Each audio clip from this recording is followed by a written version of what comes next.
రంజిత్, వాడి next target నువ్వే అని ఎలా చెప్పగలుగుతున్నావు? డాక్టర్ రమ్య ఫారెన్సిక్ పెథాలజిస్ట్గా వర్క్ చేయగా లాయర్ విష్ణు ఎవిడెన్స్ని అప్రూవ్ చేసిన కేస్, నేను ఇన్వెస్టిగేట్ చేసిన కేస్. Catherine Emmanuel. ఆ కేసు మన బ్రాంచ్కి మెయిన్గా అసైన్ అవ్వడానికి కారణం శివానంద్ కేసు వేసి పోరాటం చేయడమే. యా యా యా ఇమాన్యుయల్, అతని భార్య architect couple. Exactly sir. Yeah, బాగా డబ్బున్న వాళ్ళు. క్యాథరిన్ వాళ్ళ ఒక్కగానొక్క అమ్మాయి. సంతోషమైన కుటుంబం.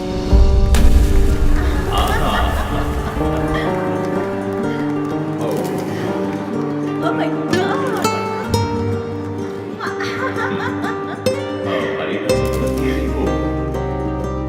ఆ ఇంట్లో ఓ పనివాడు ఉండేవాడు, పేరు Mariyadasu.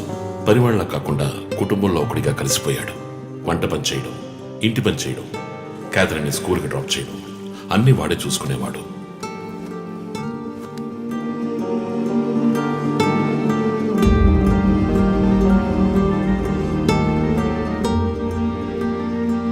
Mommy! Look what I want. Good, good. I have to go. Bye. Good show, Kathy. Keep it up. Good. బాగా బిజీగా ఉన్న పేరెంట్స్ దగ్గర దక్కని ప్రేమ, అభిమానం క్యాథరిన్కి మరియదాస్ దగ్గర దక్కాయి.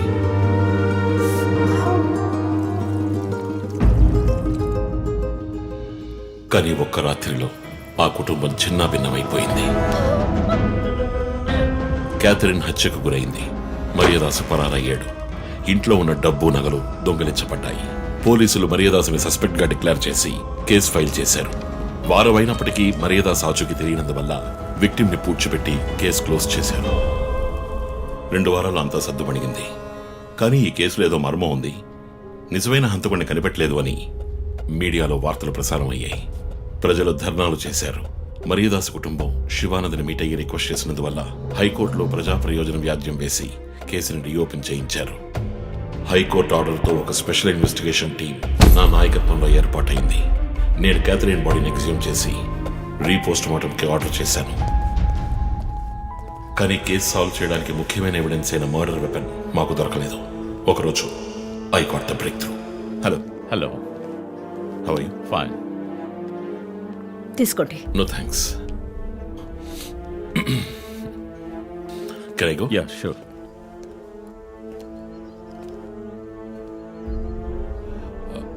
ఓ, మీరు గోల్ఫ్ ప్లేయరా? Yes, sir. ఏ క్లబ్లో ఆడుతున్నారు? గచ్చిబౌలి క్లబ్లో. నేను race club player. Just beginner. మీ అంత కాదులేండి. అడిగిన ప్రశ్నలకు మాత్రం ముక్తసరిగా సమాధానం చెప్పారు. కూతుర్ని పోగొట్టుకున్న దుఃఖంలో ఉన్నారని నేను పెద్దగా పట్టించుకోలేదు. అప్పుడే ఒక విషయం గమనించాను. ఒక గోల్ఫ్ కిట్లో 16 క్లబ్బులుంటాయి. అన్నీ ఇంచుమించు ఒకేలాగుంటాయి. ఒకే ఒక్క క్లబ్ తప్ప, అదే పట్టర్. హోల్ దగ్గరున్న బంతిని కొట్టడానికి యూజ్ చేసే క్లబ్. ఇమాన్యువల్ దగ్గరున్న కిట్లో ఆ పట్టర్ కొత్తదిగా ఉంది. క్యాడీ దగ్గర మాట్లాడిన దాన్ని బట్టి ఇమాన్యువల్ హత్య జరిగిన 2 వారాల తర్వాత ఒకే ఒక్కసారి మాత్రం గాల్ఫ్ ఆడడానికి వచ్చినట్టుగా తెలిసింది.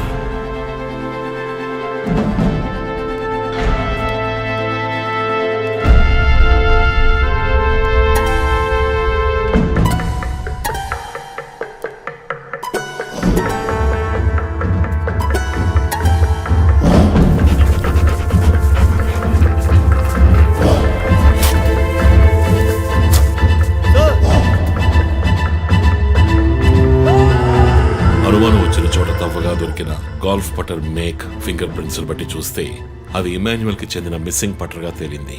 ఫోరెన్సిక్ ల్యాబ్ ఎగ్జామినేషన్ లో మేము వెతుకుతున్న మర్డర్ వెపన్ అదేనని నిర్ధారణ అయింది. డిఎన్ఏ రిపోర్ట్ లో 2 ముఖ్యమైన ఆధారాలు దొరికాయి. ఫస్ట్, క్రైమ్ స్పాట్ లో క్యాథరిన్ మాత్రమే కాదు, మరియదాసు రక్తం కూడా ఉంది. సెకండ్లీ, దొరికిన గాల్ఫ్ పటర్ మీద ఉన్న blood traces మరియదాసువి.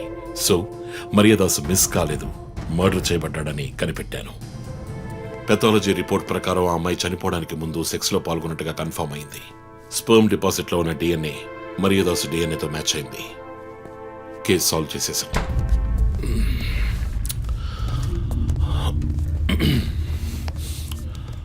Post mortem report ప్రకారం మరియదాసే ముందు చనిపోయాడు. ఆ తర్వాతే మీ అమ్మాయి. మీ ఇంటి సీసీటీవీ ఫుటేజ్ పరిశీలించి చూడగా అనుమానాస్పదంగా ఎవరూ లోపలికి రాలేదు. కానీ ముఖ్యంగా మరియదాసు డెడ్ బాడీ మీ ఫామ్ హౌస్ లో దొరికింది. పార్టీ క్యాన్సిల్ అయితే ముందే చెప్పకర్లా? Big waste of time. ఛ! కొత్త కార్లో టెస్ట్ డ్రైవ్ వెళ్ళామనుకుంటే పోలా. ఆ,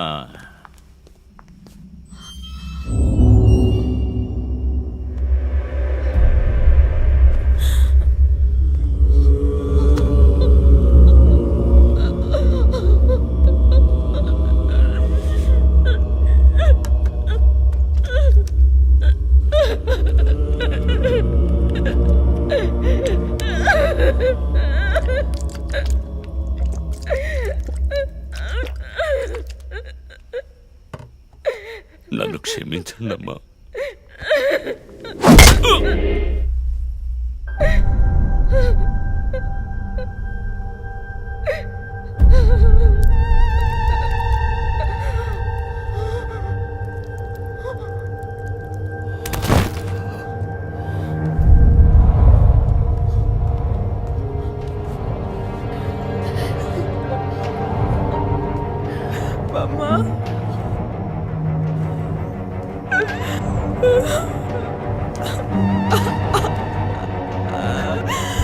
Why did you do this, Papa? Why?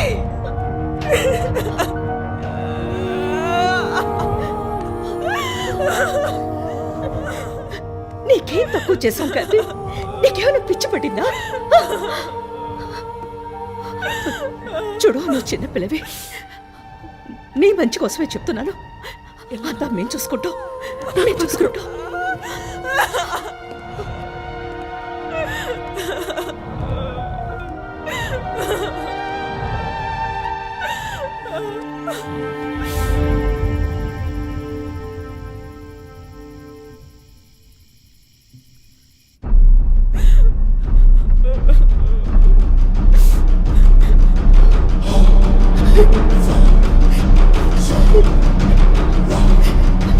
I'm gonna call the police. వద్దు. Mom, please leave me. వద్దు. Do something. Stop her. Kathy, Do పోలీసులు something. చెప్పొద్దు. Stop her. I told you to stop.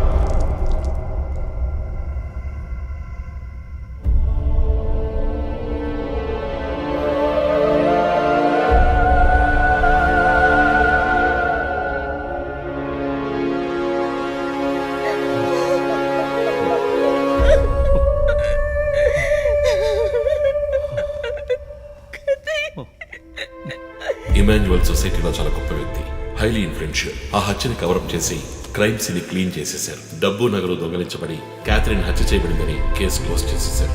నేను investigate చేసిన తర్వాతే నిజాలు బయటపడ్డాయి. Sir, ఒక తండ్రిగా నా పరిస్థితి ఆలోచించండి సార్. 16 ఏళ్ళు నిండని పిల్ల సార్. ఇంట్లో ఉన్న పని వాడితో కోపంలో ఆ పని చేశాను సార్. మరియదాస్ రేప్ చేసి చంపేశాడు. ఆ కోపంలో నేను వాడిని కొట్టి చంపేశాను. అలా మీరు రిపోర్ట్ మార్చి రాయండి సార్. ఆల్రెడీ నా కూతురు గురించి ఏమేమి రాస్తున్నారో తెలుసా మీకు? టీవీ ఆన్ చేయడానికి భయపడుతున్నాం. రోజు మీడియాలో నా కూతుర్ని చూపించి రేప్ చేసినట్టు ఎలాంటి ఎవిడెన్స్ లేదు. వాళ్ళిద్దరూ ఇష్టపడే అలా నడుచుకున్నారు. అటాప్సీ రిపోర్ట్ క్లియర్ గా చెప్తోంది. మీరిద్దరూ కలిసి ఎవిడెన్స్ ని సప్రెస్ చేశారు. డాక్టర్ రమ్యతో కూడా దీని గురించి మాట్లాడాను. ఆవిడ కలెక్ట్ చేసిన డిఎన్ఏ ఎవిడెన్స్ చాలు మిమ్మల్ని కన్విట్ చేయడానికి. నేను డిఎన్ఏ రిపోర్ట్ మార్చి రాయిస్తాను. నాకు కనెక్షన్స్ ఉన్నాయి. అది నాకు వదిలిపెట్టండి. ఆ శాంపుల్ని బట్టి రిపోర్ట్ మార్చి రాయండి.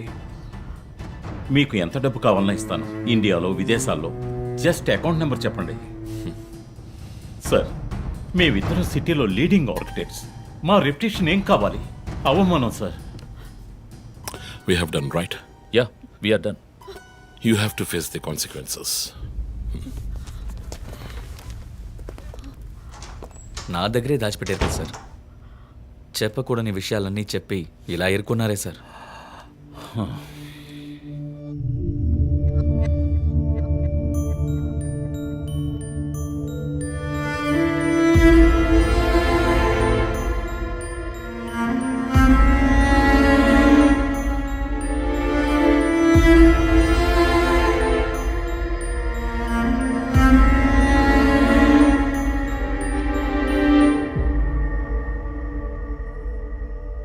క్యాథరిన్ వయస్సు మనల్ని అర్థం చేసుకోలేదు.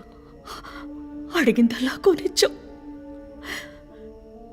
డబ్బు ఖర్చు చేసామే కానీ కొంచెం టైము ఖర్చు చేసి ఉండాల్సింది.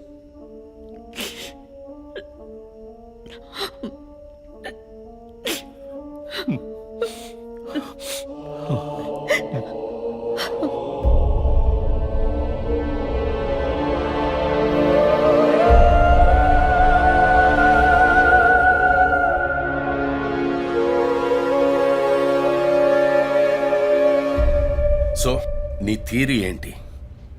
శివానంద్, డాక్టర్ రమ్య, విష్ణు, ఆ తర్వాత నేను, మా నలుగురిని కనెక్ట్ చేసే కేసు ఇది. ఈ కేసు వల్ల బాధించబడ్డ ఎవరో ఒకరే సస్పెక్ట్. ఎవరు? ఆ కుటుంబంలో అందరూ చచ్చిపోయారు కదా. రిలేటివ్స్, వాళ్ళ చావు వల్ల బాధించబడ్డ ఎవరైనా ఒకళ్ళు. వాళ్ళు చచ్చిపోయి 3 ఏళ్ళు అయింది. ఇన్నాళ్ళు లేనిది ఇప్పుడు ఎందుకు జరుగుతోంది? I'm not convinced. Sir, investigation చేస్తేనే కదా sir. Ranjith, I'm sorry, I have to do this. ఇక నుంచి ఈ కేసు నేను తీసుకుంటున్నాను.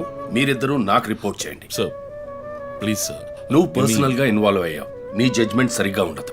నీకు పార్కిన్సన్స్ ఉందని నా దగ్గర దాచడమే తప్పు. ఆ రోజు ఏమైనా అయి ఉంటే? సార్, నేను ఇన్వెస్టిగేషన్ లో ఉండి తీరాలి సార్. ఉంటావు, కానీ ఫీల్డ్ వర్క్ లో కాదు. Vandana, I'm ready to meet the press.